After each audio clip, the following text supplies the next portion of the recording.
Why are you still at work, Skylar? You're usually home by 5:15, and it's already 5:20. That's 5 minutes late. What are you doing sneaking around behind my back? Come home and prepare my dinner now. It's not gonna cook itself, you know. Honey, I'm heading to the car park now. I stayed a little late to finish up some work, but I'm all done now. I'll be home before you know it. Please be a little more patient. Yeah, I would be a fool to believe you. Come up with better excuses next time you're staying late to flirt with your male coworkers. You clearly don't have any sense of shame, do you? A promiscuous woman like you should have never become a wife in the first place. Honey, I'm confused. What are you talking about? I've never flirted with another man since we got married. You know very clearly that I would never do anything to hurt you or our marriage. Yeah, I already figured that you wouldn't admit to your sins. But it's understandable. The guilty flee when no man pursueth. That's what they always say. I guess honesty is not one of your family traits after all. Please, Thomas. I've already told you that I didn't do anything shady behind your back. Why don't you just believe me for once? Please don't accuse me of something so serious without any evidence to support your claim. Evidence? I don't need any evidence to claim that everything I said is true. I am the evidence. What were you thinking, wearing that skirt to work today? It was so short that I'm surprised you didn't flash everyone. Dare to tell me that you didn't wear that skirt to work today to tease the men in your office? Do you really think that's an appropriate attire for the office? You're not a child. You're a grown woman. Start acting like it. Thomas, honey, it's a totally normal pencil skirt, and it falls below the knee. My colleagues wear pencil skirts all the time to work, so why am I being told that I can't wear them? I mean, even my bosses don't have anything against it. Please don't be too harsh on me, Thomas. They are not bothered by your outfit because they are only interested in your body. The shorter you're dressed, the more they will enjoy looking at you. You are being used as a source of entertainment for the jerks at your office, you fool. Why do I always have to lay everything on the table for you like that? Next time, please use your brain to understand the situation better. Will you? What are you even saying? Don't just assume that everyone thinks the way you do. My colleagues and bosses are all decent people who respect me. In fact, I believe they respect me even more than you do, Thomas. You should be ashamed of yourself for saying what you just said. Gosh, we've been husband and wife for nearly 3 years, and I'm still amazed at how naive you can be. They don't respect you. They're just seeing you as a doll to be played with, and then discarded later on. Don't you see? I'm the only one who you can trust, and my love for you is unparalleled. Please don't say that, honey. My bosses and coworkers aren't anything like you said. I know you love me, honey, but you don't have to be too worried about the guys at my work. Most of them are already married, so there's nothing to be concerned about. Yeah, I know, but better safe than sorry. Anyways, I've already installed a GPS tracker on your phone, so I will know if you go anywhere other than your workplace or your home. I'm monitoring each and every one of your movements. That's why don't even attempt to go anywhere else without telling me firsthand. What? When did you do that? And why didn't you say anything to me? Don't you think it's already a little too much? Well, not very long ago, actually. But don't get me wrong. I just did it out of good intentions, you know. All I want is to watch over you and keep you safe. The world can be a dangerous place, and it's important to be vigilant and aware of the potential for danger. Well, but as you mentioned earlier, I'm a grown woman now. So I'm pretty sure that I know what I'm doing. I appreciate your good thoughts, but you don't have to be too protective over me like that, Thomas.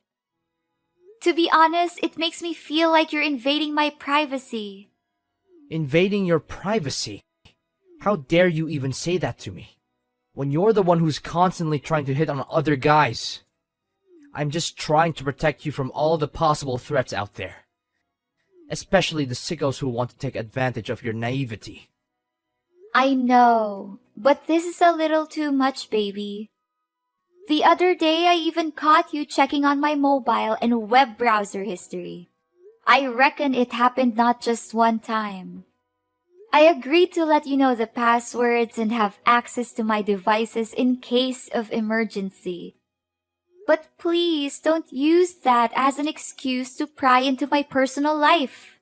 I appreciate your care and concern, but I need you to respect my privacy as well. So now I'm getting berated for trying to protect you? Well, maybe I should just neglect you like my friend John did to his wife. Now look where they are now. They're fighting in court because John's wife accused him of not taking enough care of the household and ignoring her feelings. And you're just here being ungrateful and taking my kindness for granted. Honey, I know you care about me and want to keep me safe, but I feel like you're trying to micromanage every little thing in my life. We're married, and we should be able to trust each other. I don't want to spend the whole day feeling like I'm being watched or tracked. So now you're calling me out for taking care of you, huh? You're accusing me of controlling your life. If I was trying to control you, you would be staying home 24/7 instead of walking around and talking down to me like this. What are you saying, honey? I'm talking to you with the utmost composure that I can have. However, don't you think it's a little unfair that you didn't even let me go out with my friends or colleagues? I'm not even allowed to go to family gatherings either. Why do you get to do all kinds of things you want and I don't? Hey, don't aggravate everything and try to guilt trip me like that. I never said that you couldn't go. In fact, it's you who chose not to do that. I didn't go because I knew you would bombard my phone with numerous texts and calls. I know you're coming from a place of love, but I need you to respect my boundaries too. I need to be able to go out with my friends without feeling like I have to check in with you every hour. I need to be able to go to work without feeling like you're going to call me every 5 minutes to see where I am. Fine, I'll leave you in peace, if you wish so. Before marrying you, I used to have girls lining up at my doorstep begging me to go out with them.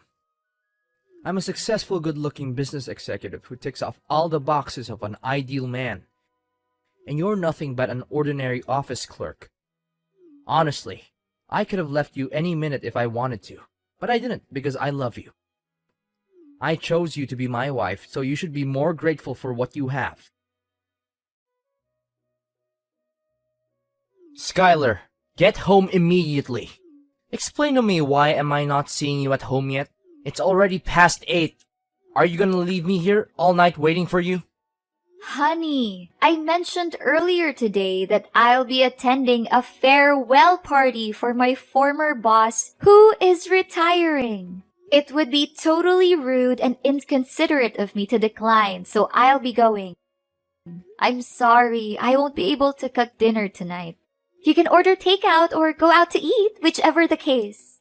Besides, I know you're tracking my phone, so you can already know that I'm not going anywhere I shouldn't be. I know you already texted me, but did I agree to let you go? No, so now my approval doesn't even matter anymore. Now you just think that you can do what you want without checking with me first, huh? I'm only nothing but a complete stranger in your eyes, correct? I didn't say that, honey. I'm not sure where you got that idea, but it's simply not true. Please don't put words in my mouth, and please don't be too vigilant about my schedule. I'm your wife, not your enemy, to be tracked down nearly 24 hours a day. Good questioning. But what forced me to become more vigilant, huh? It's you. You're the one who's full of tricks and always wants to deceive. Thomas, you know I would never do anything to mislead you. Why did you say that? Are you sure? What about that time you tricked me by giving your phone to your coworkers so that you can sneak away to your sister's house without me knowing about it? What? I didn't do that. Please don't accuse me of something I didn't do. You didn't do it? Are you sure? Do you want me to call that coworker over to our home so we can have a fair and square confrontation between the three of us? What's his name? Oh, Oscar, if I'm not mistaken. Judging by the look on his face, he's more than thrilled to help you cover your dirty deed. Need I send you a picture of you handing over your phone to Oscar as proof? How did you figure that out? Well, it's not that difficult. Really. I just hired a private detective following you everywhere you go. In fact, I've even bribed some of your coworkers to keep me updated about you. It's really quite clever if I do say so myself. Now you know it. So don't even think about doing anything stupid to deceive me again from now on.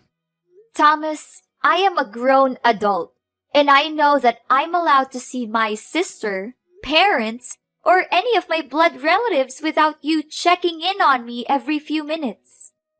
I am not a child, and I do not need to be monitored. I am well aware of my rights, and I have never done anything to violate them. Oh, if I'm not mistaken, you're raising your voice at me, huh? I guess you still remember what happened the last couple of times you played tricks on me. Please, don't remind me about it again, please. I guess the bruises on your neck are still visible. Nice try covering it with a high-neck shirt, but you aren't fooling anyone. I must admit, you look even more attractive with that cut I made on your face. It's quite deep, don't you think? How about removing that first aid bandage on your face for people to see? I guess no other men would want to get near and flirt with you after seeing it. Please, you know I would go through a panic attack if you keep talking about it. I'm starting to feel hard to breathe already, Thomas. To be honest, I quite enjoy the way you resisted when I shoved your face in the sink full of water. You're quite a tough girl, aren't you? Thomas, your controlling and abusive behaviors are unacceptable and need to stop. If you think you've had enough of me, why don't you just file a divorce and walk out of our marriage already? You know I don't want to, and I can't do that. Of course you wouldn't dare divorce me. You know your parents would never forgive you. They'd give you a severe dressing down, and you'd probably never be allowed to set foot in their house again. And then where would you go? Living in a dumpster. I thought so. You're becoming more and more violent, Thomas.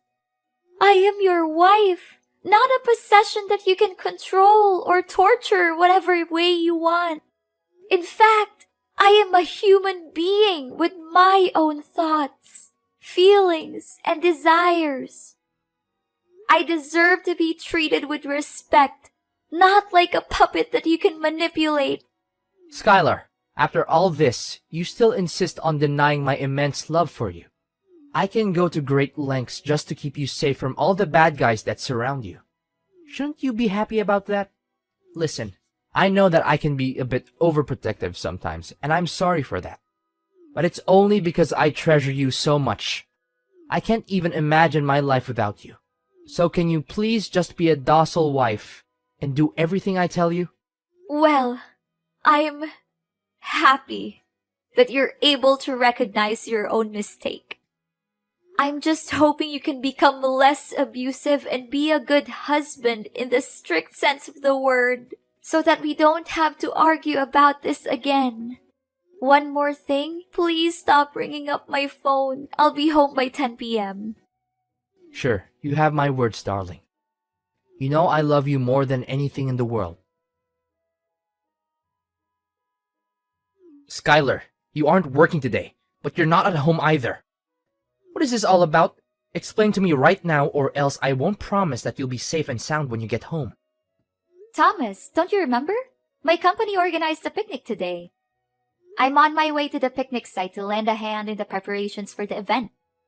I thought I already gave you my working schedule for this month, so you should be able to find out about it yourself. Picnic, huh? Oh, I see. Are you sure you're not lying again this time?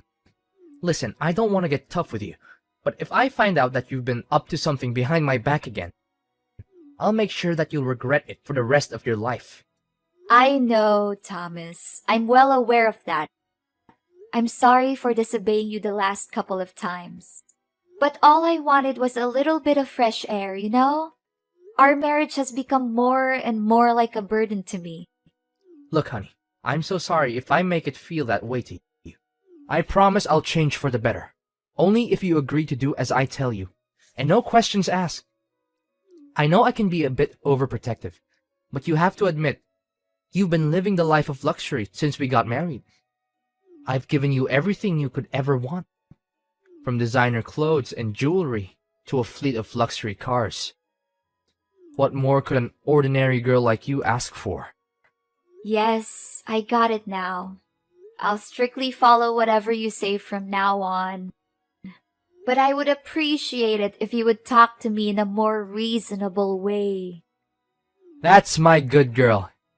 Yes, I promise to use only gentle and loving language when I speak to you from this moment on. Have a great time with your colleagues then. I will. Thank you.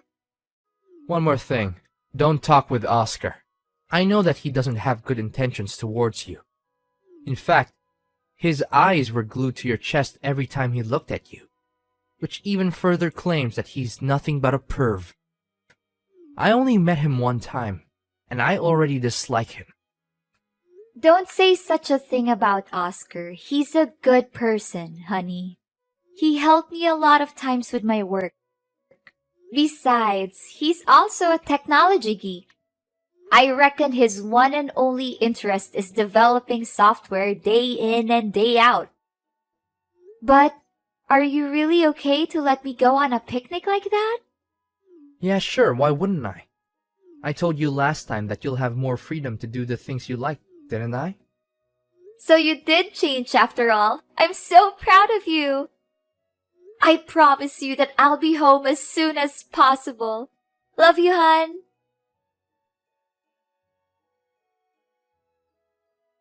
Skylar, you're not at the picnic area. You witch! You're going somewhere else. Guess once a liar, always a liar, huh?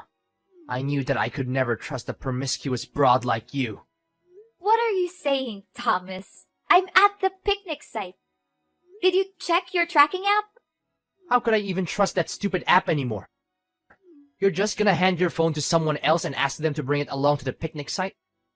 I'm not that easy to fool. Don't even think about using that trick on me again. Well, last time you said that you bribed my coworkers so that they can inform you immediately if I make any suspicious activity. Why don't you ask them now? You even said that you even hired a private detective to keep an eye on me whenever I leave the house, correct? Just contact them and ask where I am now. But they're all claiming that you're at the location where the picnic will be held. They even sent me pictures of you as proof. Wait a minute. Did you give them some money so they can turn their back on me and take your side? I can tell for a fact that these people are definitely lying. Why are you so sure about that? Because I'm in your trunk, idiot. I have been tracking you off since the moment you set foot out of the house. What? You're in my car trunk? Are you out of your mind? How could you come up with such a crazy idea? It's you who forced me to do this. You leave me no choice. You're getting better and better at concealing your lies. The location you shared with me on the tracking app shows that you are at the picnic site, but my phone's location tracking indicates that your car is heading to a different direction. This can only mean one thing. You're lying to me, again! You handed someone else your phone to deceive me into believing that you're actually going to the picnic. But in reality, you are covertly absconding to engage in infidelity. Thomas, please think more rationally, will you? You already checked with the detective and my colleagues, and they all confirmed that they see me at the designated spot for the picnic. What else do you want? Do you need me to personally take some pictures of myself and send them to you? That's impossible. My phone's tracking has never been wrong before.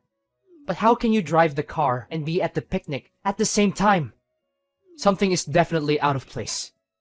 Oh, Thomas, you think you're such a genius. But I just proved that you can be easily misled by a little child's game. What? What are you saying? Quit fooling around with me. I'm not in the mood for that. Can you see? It's not me who's driving the car. Oscar is helping me drive it. I'm actually at the picnic place just like I told you.